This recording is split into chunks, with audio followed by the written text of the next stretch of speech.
we'll get started. Welcome everyone to the Scottish Blockchain Meetup, and thanks everybody for giving up your time over a lunch break. Really appreciate it. It's good to see people joining us today. I'm excited about this one. Really looking forward to listen to Peter and Iona. I've not heard Peter present for a while, and I know there's been a lot of exciting updates and progress made since the last time. So really looking forward to this one.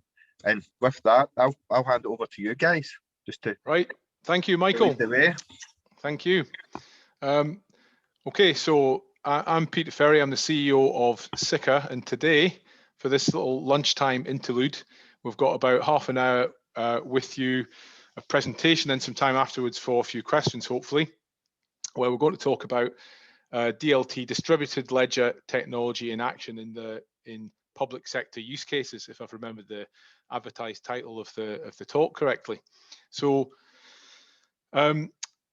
why should we be interested in this? Well, I think my reflection is really that in the about 30 years I've been in the business world since coming out of university, our connections and our networks have really accelerated in that time, more maybe than in the previous 300 years of history, but really we've got to today, in the way that we exchange information, the way we make agreements in business and in government has actually not really changed that much. Much has changed, but there's some things that remain the same. We deal with intermediaries like lawyers and banks. We deal with administration and governments, and it feels quite cumbersome. And we still deal with a hell of a lot of paper-based transactions. And all this together, a super high level, is really about risk and cost and inconvenience. We risk exchanging sensitive information in this connected world through cybersecurity risks and not knowing exactly where information has come from. We lose money. We have processes that are more expensive than they need to be because we don't take advantage of fully digital automation. And for the average punter, there's just a lot of inconvenience in the way that we interact with these services, particularly in the way we interact with government and public services. And that's really where our conviction is in SICCAR, that distributed tech in general has the potential to reduce a lot of these things. So what we're going to talk about today is what the opportunity for this technology in government is at quite a broad level, and then obviously selfishly come to some specific examples of what we've done in our company a little bit later on in the half hour. So we are SICCAR. We are the artist formerly known as Wallet Services. For those of you who hadn't twigged that one, we actually Iona helped us change the name of the company towards the end of last year. Being known as Wallet Services seemed to mark us out as a bit of a cryptocurrency company, which led to all sorts of unwanted things. So we adopted the name of our product as the name of the company.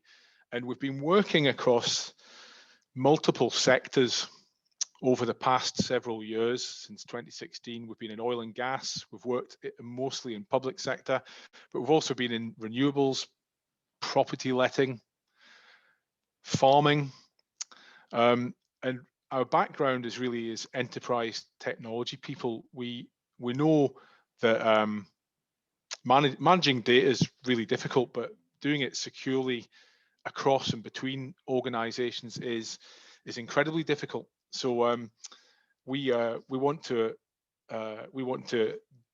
guarantee that data sharing could be addressed. So we built technology that's all about empowering organizations to design and run their shared data and their shared processes between organizations, having learned absolutely loads about what distributed ledger technology needs to do to actually solve the real business problems that exist, not the theoretical ones that have come out of the distributed space. We've also learned a lot about how difficult it is to get projects that involve multiple organizations to move quickly, which I think is one of the common themes across this whole industry. So we'll launch in and say a little bit about what this means in government and the good and the bad and the ugly of what's happened over the past few years and what we think is going to happen next. So just sort of kicking off with a bit of a thought for the day around why distributed technology is important in government. I think governments, going right down to it, they've got a few functions. They have to raise taxes and raise a standing army, and apart from that, they do a lot of administrative stuff, like they're responsible for keeping records, or they have agencies that are responsible for keeping records on behalf of society. They also do things like manage currency through appointed central banks, and we're not going to touch on that today because there's a whole bunch happening around central bank digital currencies at the moment. That's perhaps for another blockchain meetup talk another day. And they also they appoint the legislation, and they enforce regulation and have bodies that are responsible for that. So it's what I would postulate is government, we sometimes think of it as a centralized thing, but it's not. It's quite a distributed thing.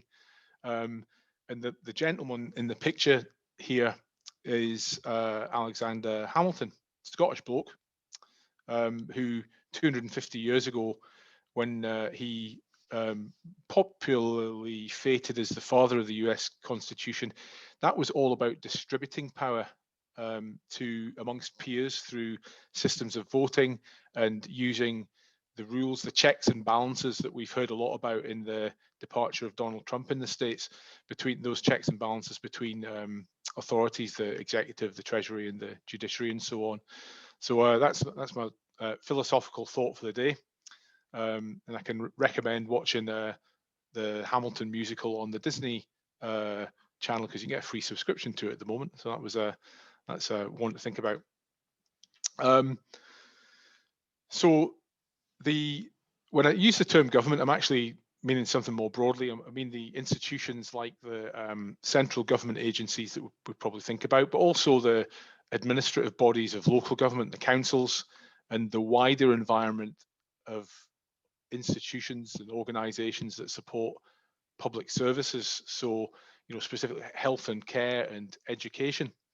And I think we're all citizens, and we experience what happens to us in our digital life or our digital work when these instruments, these institutions don't mesh together, when the cogs don't turn together and work together as a machine. We have gaps between these organizations. For most people, that's just an annoyance. Anybody who's renewed a parking permit or tried to start a company will know some of the administrative burden that's involved between bits of government. But there's also much more serious repercussions for the vulnerable in society, and that's something that we're particularly passionate about here in SICCAR, and you'll see that from some of the projects that we're involved with. And anybody who's worked in digital transformation in government know that there's a whole bunch of really complex interactions between the stakeholders, the authorities and agencies that are involved in their interaction with citizens. And to make that practical, what that means is that we still often get referred for a medical test with a signed piece of paper. In the past 12 months, we've seen that quite a lot of processes that are really important in society, like conveyancing and test date, kind of ground to a halt because they relied on in-person transactions and couldn't happen during the pandemic. And then more recently, we had some public health fiascos where we weren't able to collate data and share data in a verified and correct way, and we had the whole Excelgate fiasco at the end of last year. And we may well be about to find that it's very difficult to reopen the economy post-lockdown because we haven't got the infrastructure to agree yet vaccine and test verifications, the popularly known as COVID passports, as we've heard a bit about in the media of late. So the admin costs are huge.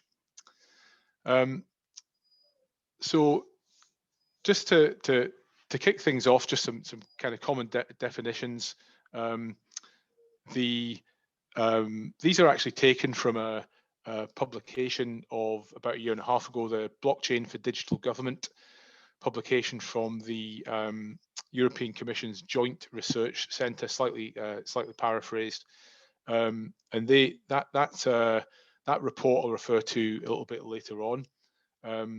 But it defines shared ledgers as basically something which implements shared records across stakeholders.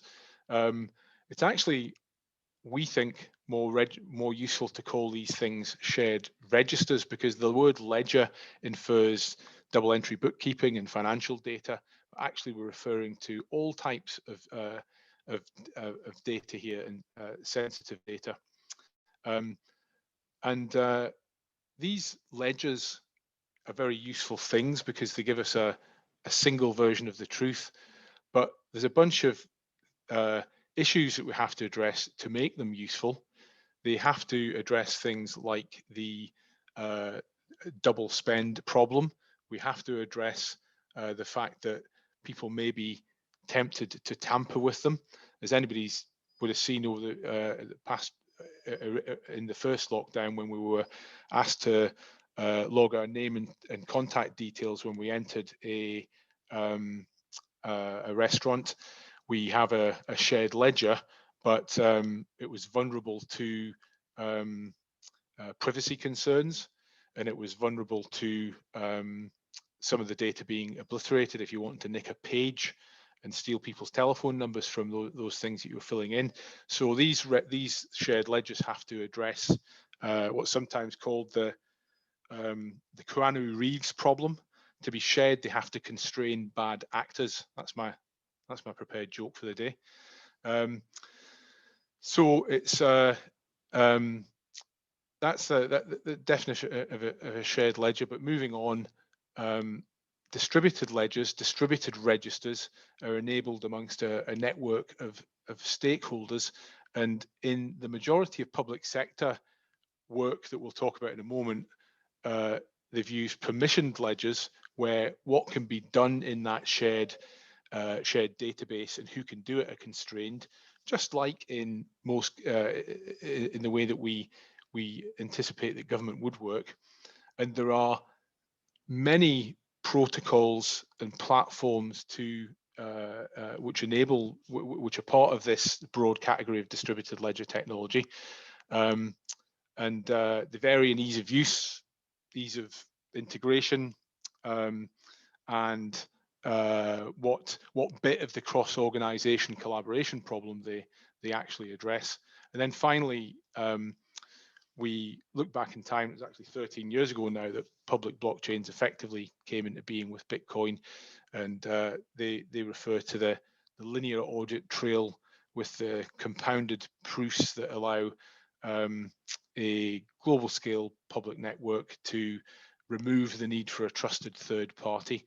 And in the public sector use cases, there seems to be less appetite for these kinds of ledgers, which allow any actor to join. So in terms of our qualifications to talk in an informed way about this, we formed Wallet Services back in 2016.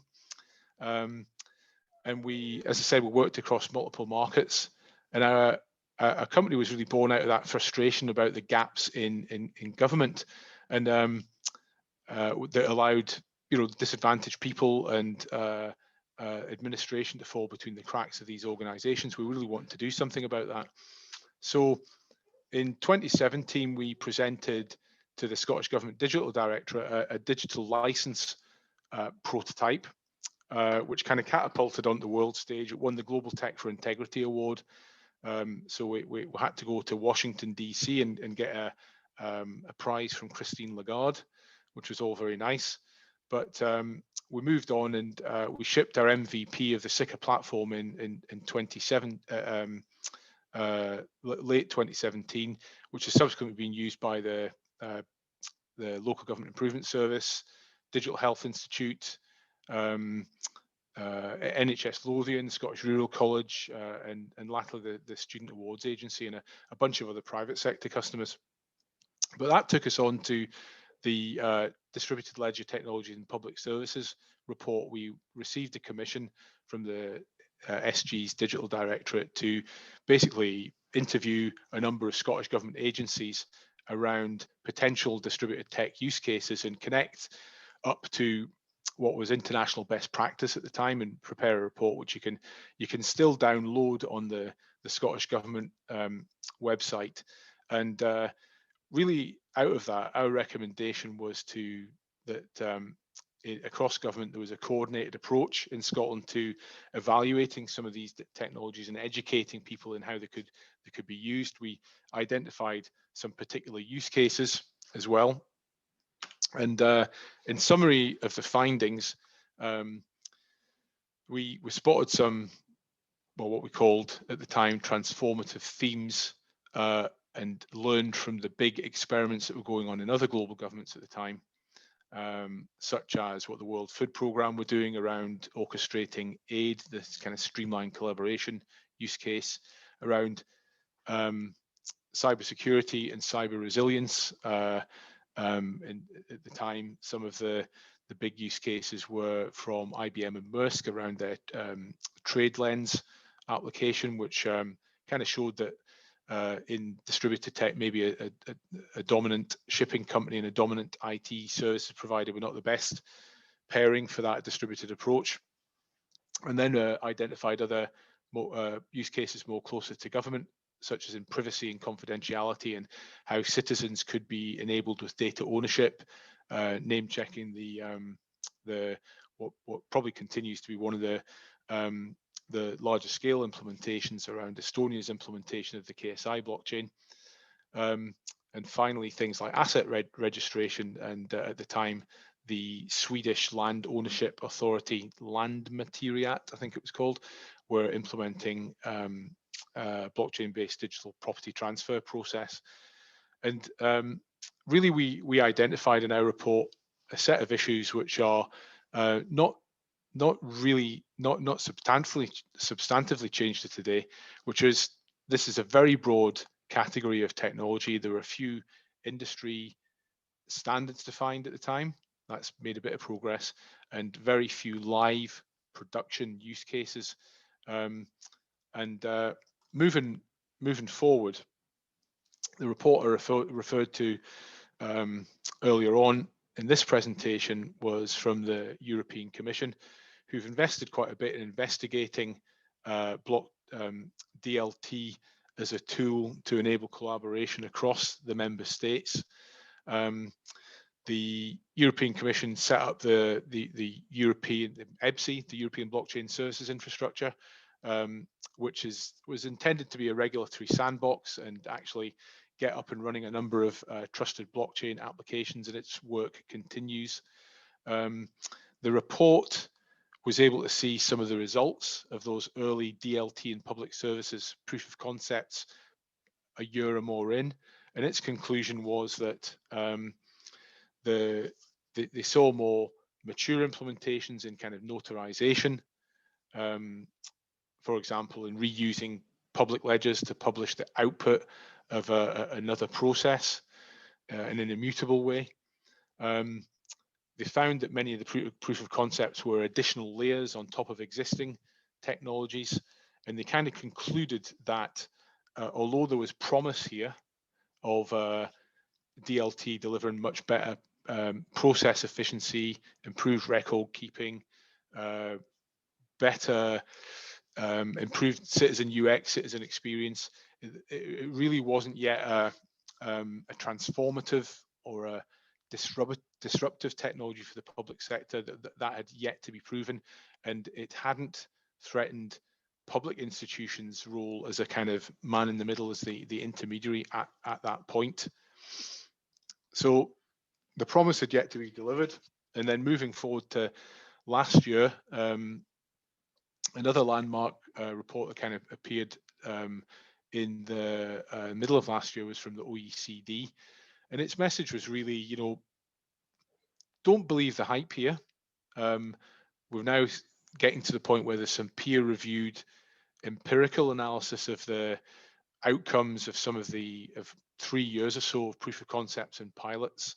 And one of our projects was also published in another journal, the Journal of the British Blockchain Association, where they took an evidence-based approach to actually share the outcomes beyond the press releases for how valuable these projects had been. And the OECD report looked for projects which had actually gained substantial amounts of users, and it concluded that the stage this technology was in was moving from the kind of early efforts into really quite early in the maturity process, and predicted that there would be some solid examples of mature DLT projects in public services in 22-23.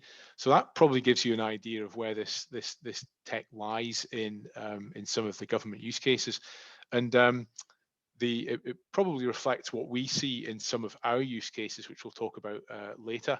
My personal view here is that as a technology that coordinates multiple organizations, where several organizations need to move together, there's additional frictions in getting those organizations to really pull together and make projects successful. And as in any larger organizations, genuine innovators, it can sometimes be difficult for them to be in positions where they can actually be in positions of influence to steer these projects forward. So if that all sounds negative and slow movement of this technology, there are some encouraging signs, just to sort of change give you an idea of the direction of travel. So last year, a large federal agency in the US was spearheading the US government's drive for the adoption of distributed ledger technologies. So that's the Department of Homeland Security, the DHS. And they reckon that it holds the potential for enhanced transparency, auditing of public services operations, greater visibility of multi-party business operations, and finally improving the citizen experience. And that does actually manifest itself in what we're seeing as continued commitment from public services about investigating this tech, developing the standards, and understanding where it fits in. There's still a lot of direct innovation funding moving into this. Last year from the UK nuclear industry and the US Department of Homeland Security, and as the technology moves into maturity. And we're actually now starting to see some connected standards appear. So the direction of travel is definitely in this decentralized direction. So for example, the work of the World Wide Web Consortium, the W3C consortium, in verified credentials, which is really leading on from some of the early work problems that we were trying to solve in Scottish government back in 2016, and companies like Uport were trying to solve in their work in Switzerland. It verified credentials enable you to take a digital credential, for example, a driving license presented perhaps on a secure device like your mobile phone, to prove that an authority has verified that you're able to do something. You're able, in this case, to and authorized to drive a motor vehicle. And distributed ledgers, I'd propose a kind of a vital solution to make this work in a scalable way, because the verified credentials need to be interoperable across multiple organizations' administrative domains, especially if you believe in transparency and open government. This is an area where DLTs are proposed as part of the standard-based solution and are very much the direction of travel. So I'm going to shift gear now and going to talk a bit about two of the use cases we've been working on recently. I apologize, that's the family dog. It seems to have got himself in the room and he's wandering around. I'll have him join the panel for the Q&A later. So firstly, I want to talk about where we've been working in reusable smart entitlements as a vehicle to deliver joined up government, particularly around a customer that we've worked with for around about a year. So I want you to imagine for a moment you work in digital technologies for the Student Awards Agency Scotland, SAS. So in the past year, you've had a whole bunch more students applying for uni in the wake of the pandemic. You already administer a whole bunch of entitlements to students and funding to universities, each to the tune of approaching £2 billion a year, I believe. And each of these has complex qualifying criteria,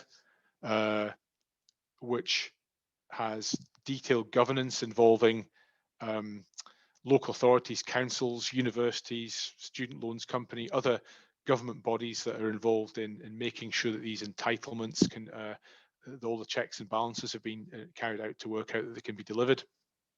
And all these criteria have costs involved in exercising that governance, and very often they make the students very frustrated because they have to demonstrate the evidence to show that they're entitled for these things, and have to do that multiple times, often because they work with SAS and then have to work with the higher education institutions to demonstrate that they have these entitlements. So we, as part of the CivTech, Scottish Government CivTech programme last year, we looked at this, how we could help Scotland students reach the potential in this, and how carried out user research to understand what that student journey was. And we used our SICCAR platform to build a smart entitlement process in proof of concept between SAS and a specimen university, built around a register of shared secured data, connecting the Student Awards Agency and their HEI partner so that the student only had to provide evidence once. And I'm going to launch into what should be a 2-minute video now, which will give you a little animation of what we did there. So roll the video.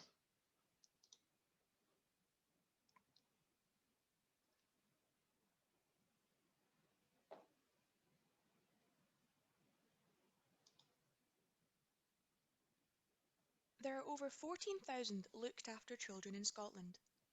They deserve the same opportunities as anyone else. But latest figures show that when care experienced school leavers go on to higher or further education, they are less likely to complete their course than their peers. It's a similar challenge for other groups with additional supported needs.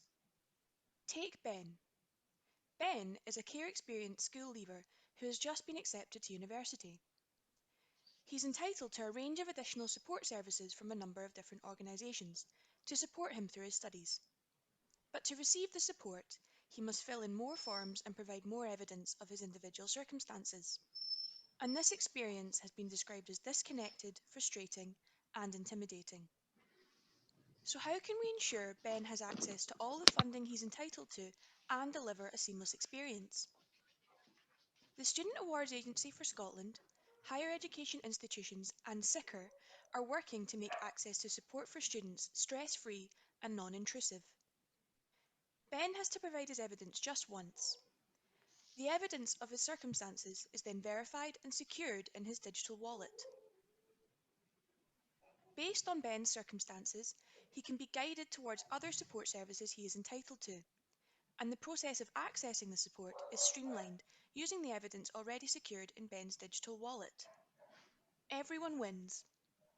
Ben's privacy is protected because he only needs to disclose his entitlements, not his individual circumstances, and this is only disclosed to the services that require it. By securing verified evidence in a digital wallet, Ben can manage his own information and consent to share it with other organisations to claim additional support. This may not just be useful as a student, but post-study as well. SAS and other higher education institutions can be proactive in promoting support available to Ben. They can remove barriers and close the gap between Ben's need and delivery of support. Learn more at SICCAR.net. The voice of Iona Murray there. So we showed with SAS there that a shared infrastructure between SAS and the universities could deliver a streamlined cross-organizational process addressing some of the data protection risks for the student in a way that just wasn't possible before. So shifting on, I want to talk about a new use case for SICCAR just since the end of last year, where we've looked at the integration of social prescribing across health and care services with the third sector. Little known fact that there's actually twice as many volunteers in Scotland as there are permanent employees of the NHS, but there's really big challenges in integrating these voluntary services in the to deliver joined up care for vulnerable people. So we addressed the issue, a specific issue, an illustrative example of how this could be made smoother. We looked at the issue of malnutrition in elderly patients, working with NHS Lothian and the charity Food Train, and showed how we could utilise the citizen health record and support patient or the patient's proxies consent, so that we could enable the voluntary sector to deliver more joined up care for these vulnerable citizens. So again, I should have a very short video which will talk about this use case.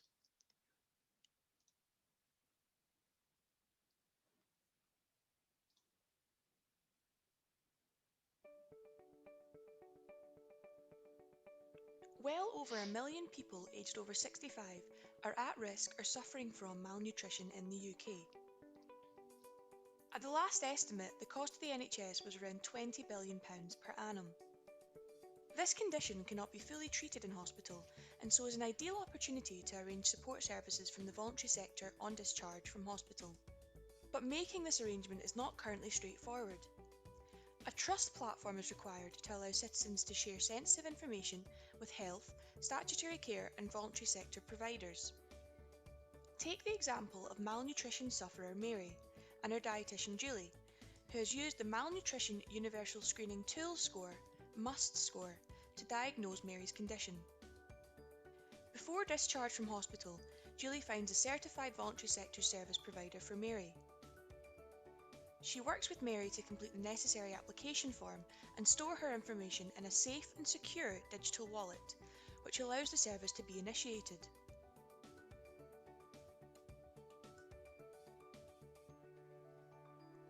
Mary's son takes control of her wallet and shares data with those who need it. Food Train helps Mary eat well at home and monitors her condition, including her MUST score. They raise a flag when her condition deteriorates. Mary is readmitted to hospital and her MUST score data is visible to her doctors. Mary is diagnosed with celiac disease and, when discharged, this is added to her wallet so that Food Train is made aware. SICCAR delivers safe and secure data sharing, digitally signed by trusted parties, and the patient stays in control of their own data. The availability of better data can reduce delay and risk of further healthcare treatment, and SICCAR enables effective collaboration between the health and voluntary sectors.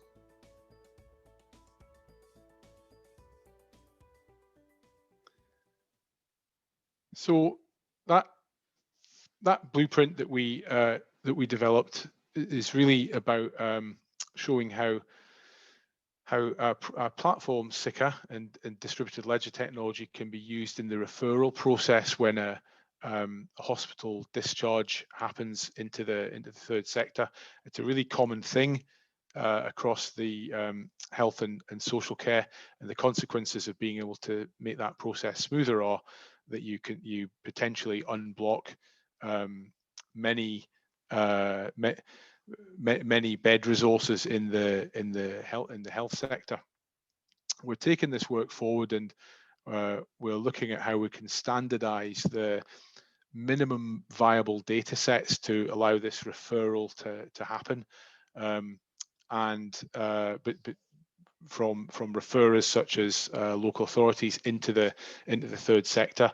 And you've probably seen in the popular media recently, this is a big theme with a national care service in Scotland and in the rest of the UK, free at the point of delivery, and thinking about how that can be enabled in a more automated way. So just to finish up over the next 3 or so minutes, this is kind of the advertorial ending. In SICCAR, we've built a solution which uniquely addresses enterprises' need and public sector's organizations' need for shared, reliable data. Our concept is that we take disconnected organizations and not just sharing data in the API sense, this is actual shared data. We enable a shared data set that is controlled equally by all of the stakeholders in a process, with all of the governance rules around how that data is shared and assured and protected, built into the data and enabled through simplified front-end tools. That makes these governance processes transparent. It makes the authorities involved accountable, but crucially, it builds in the granular protection and encryption between the organizations and the third party who may be a customer or a citizen to make sure that sensitive data is protected. We provide this as a enterprise toolkit that addresses the core challenges of sharing this data. It consists of templating tools that maintain governance, not just within an organization, but across an organizational boundaries and into a wider organizational network. With that easy design surface that defines process schema that's visible and understandable for all of the organizations involved.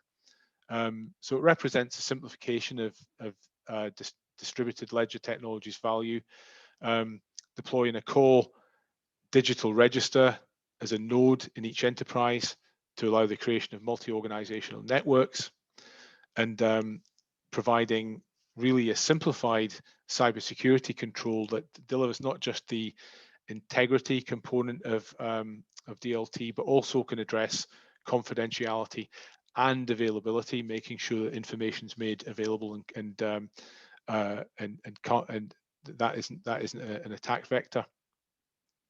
We provide an enterprise wallet infrastructure and easy enterprise integration to map the framework into existing enterprise identities that already exist within the organizations, and make sure that access to that shared data is strictly controlled according to shared and and defined rules and procedures. So at that point, I will stop. I promised to be 45 minutes, so I think that gives me about 5 minutes or so for questions.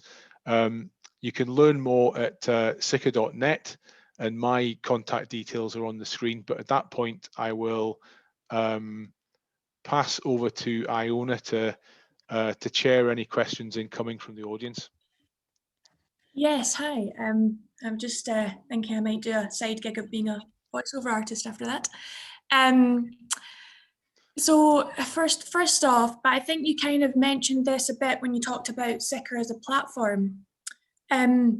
What's the effort required with integrating SICCAR with existing back office systems and processes?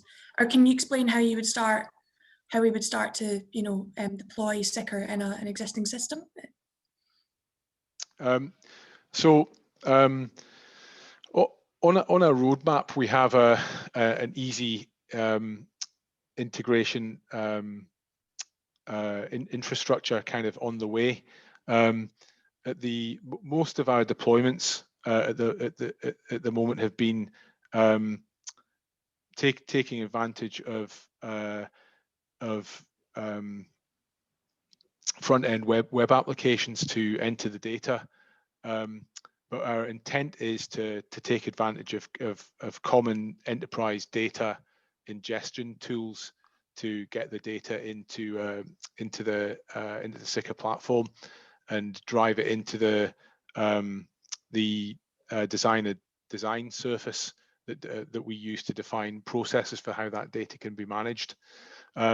If Michael lets us come back in a month or so, we may come back and do a roadmap and a more technical deep dive on the platform. How would you feel about that, Michael? That'd be absolutely brilliant, Peter. That'd be great. Yeah. Anytime. That'd be brilliant. Definitely.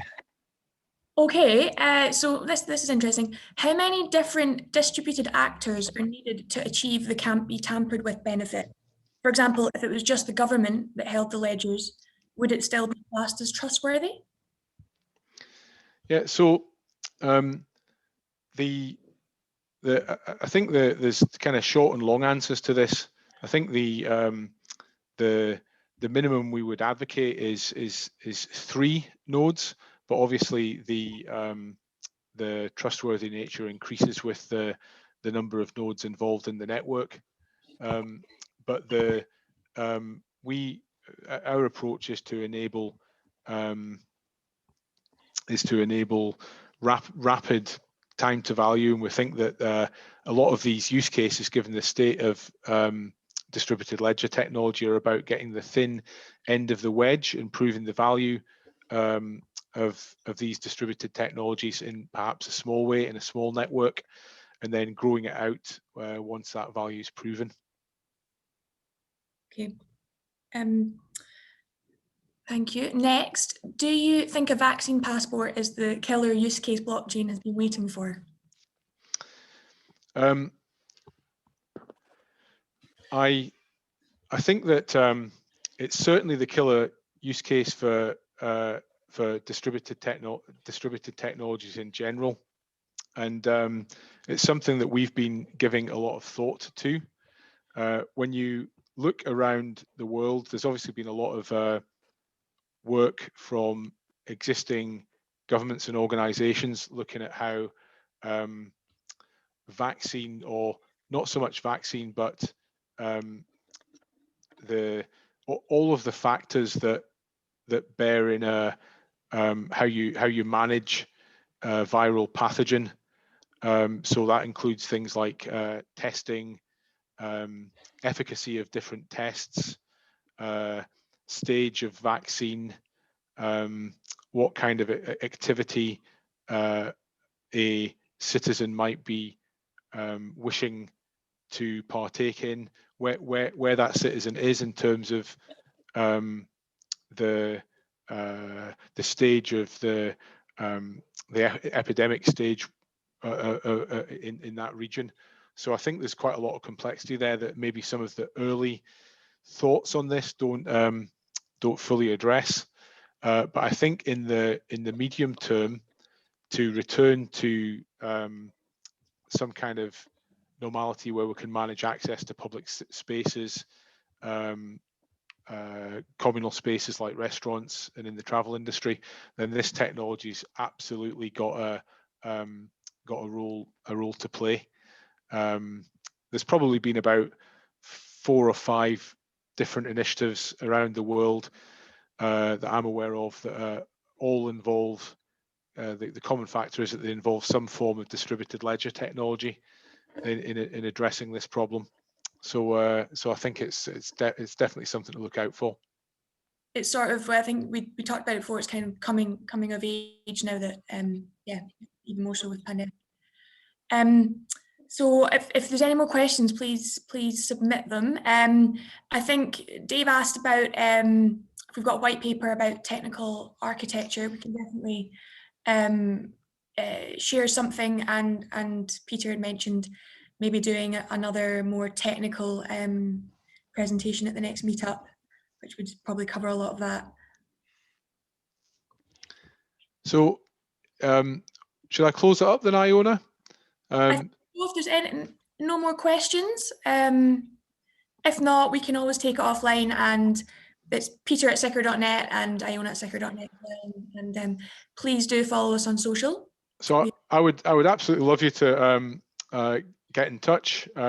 if you like what we're putting down, then come and talk to us. We offer a rapid proof of value engagement where we can discover your cross-organizational data sharing use case and help you configure a functional demonstrator within weeks. That's one of the ways in which we can engage. But I'd love to get your feedback directly, so please don't hesitate to get in touch. And thanks very much, Michael, for hosting this and for your ongoing support of the blockchain meetup. No, thanks very much. That was a brilliant, really good. Nice. It was nice to do it over lunch as well. A nice lunchtime session and a good audience. So fantastic. Really good. Thanks very much, Iona, as well. That was brilliant. Thank you. And we'll get that arranged. I'll have a chat with you over the next few days about getting something organised about the kind of the follow-up event from this. That'd be brilliant. Great. Yeah. Cool. Okay then. Cheers again. Thanks everybody. And have a good day. Cheers. Yeah, thanks. Bye. Thanks to the audience. Thanks a lot. Thanks, Michael. Bye for now. Thank you. Bye.